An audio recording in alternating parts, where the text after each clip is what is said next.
વાહ ભાઈ વાહ, આ છે મોરબીની જનતાની ઇફેક્ટ.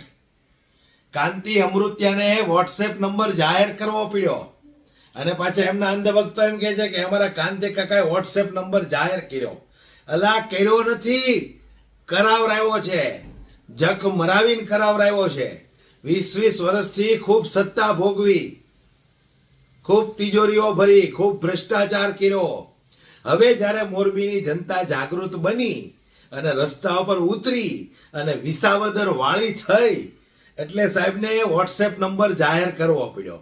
પણ મને વિશ્વાસ છે કે આ વોટ્સએપ નંબર એમનો 1 મહિનો નહીં ચાલે, કારણ કે ફરિયાદો જેટલી આવશે પછી આ લોકો એવું બહાનું બનાવશે કે અમારો વોટ્સએપ નંબરમાં ફરિયાદો જેટલી આવતી હતી એટલે નંબર હેક થઈ ગયો.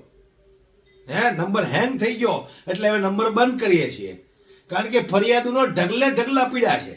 પણ જે રીતે મોરબીની જનતા જાગૃત થઈ અને એક ધારાસભ્યએ દબાણમાં આવીને વોટ્સએપ નંબર જાહેર કરવો પડ્યો તો બીજા 155 ધારાસભ્યોને કેમ ન કરવો પડે?